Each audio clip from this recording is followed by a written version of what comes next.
ఇల్లు కట్టాలన్నా, road వేయాలన్నా, project కట్టాలన్నా, ఇంకే డెవలప్మెంట్ కార్యం చేయాలన్నా చెట్లు పొతం పెట్టుకుంటూ పోతూనే ఉంటారు.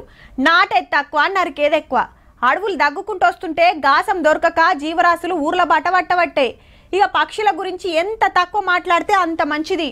మునుపు పక్షులు ఉండేనట అని చెప్పుకునే పరిస్థితి వస్తుందో ఏమో పో.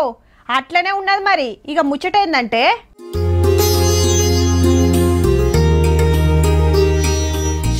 చెట్టు మీద గూళ్ళు అందులో ఊరవిసుకలు.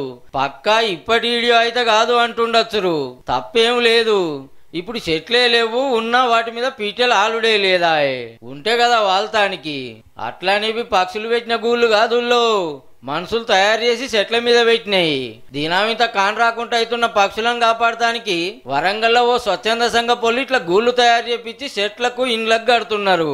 పబ్లిక్ సుత పంచి పెడుతున్నారు. ఒక్కొక్కటి 74 రూపాయలు పడ్డదట. తమిళనాడులో తయారు చేపించిర్రట.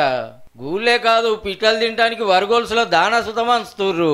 ఎవరన్నా చెట్లు పెంచి దానా నీళ్ళ సౌలభ్యం చేస్తారు. కానీ అచ్చు గుద్దినట్టే పిచ్చుక గూళ్ళు కట్టుడేంది సార్ అని అడిగితే, లోపంచి వేప చెట్లు ఉండే దానికి దాదాపు ఒక 150 పక్షి గూళ్ళు ఉండేది. పక్షుల కిలకిల రావాలు చాలా అందంగా ఉండేది. కానీ విధిలేని పరిస్థితులలో మేము దాన్ని బావి చిన్నగా చేయడం వల్ల చెట్లు కొట్టేయాల్సి వచ్చింది. ఆ పిట్లన్నీ ఎక్కడ వెళ్ళిపోయినాయి. ఆ రోజు మనసు బాధ కలిగింది. అగనట గోశాల కట్టినప్పుడు యాప చెట్టు కొట్టేసిర్రట. దాని మీద చాలా పిట్టలు ఉండేనట. అవన్నిటికి గూళ్ళు లేకుండా చేస్తామని మళ్ళా గోశాలకు పక్షులను రప్పించుకుంటానికి ఇట్లా గూళ్ళు కట్టి పెడితే చూడు ఎట్లా చాలుతున్నాయో. ఈయనే కాదు, పక్షులను కాపాడాలని ఎరక చేస్తానికి ఫ్రీగానే గూళ్ళు వంచుడు చాలు చేసిర్రట. ఈ ముచ్చట తెలిసి ప్రకృతి ప్రేమికులు ఫుల్ ఖుషి అవుతున్నారు. మా నాన్న వాళ్ళు వరి పండించే తీసుకొచ్చేసి ఇంటి దర్వాజా కట్టేవాళ్ళు. పిట్టలు వచ్చేసి తినేసి వాటి చూసి చాలా ఆనందం వేసింది. అప్పటి ఇప్పుడున్న పిల్లలకి ఇది అనేది తెలియట్లేదు. ఈ అక్క ఇంటికి కడితే పిట్టలు వచ్చి వాళ్తున్నాయి అని చెప్పుకుంటే చిన్న మురిపం కాదు. తీసుకొని వెళ్ళి మా ఇంటికి కట్టుకున్నాయి.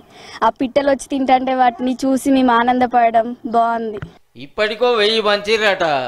దాతలు ప్రకృతిని కాయ చేస్తోళ్ళు చెయ్యేస్తే రేపు లచ్చ గూళ్ళు కడతారట. 1,00,000 పక్షి గూళ్ళు హనుమకొండ, వరంగల్, కాజీపేట పట్టణాల్లో కట్టణ సంకల్పం తీసుకున్నాము. దానికి ఆర్థిక స్థోమత సరిపోదు కనుక వాళ్ళే తెప్పించేసి మేము అడ్రస్ ఇస్తాము.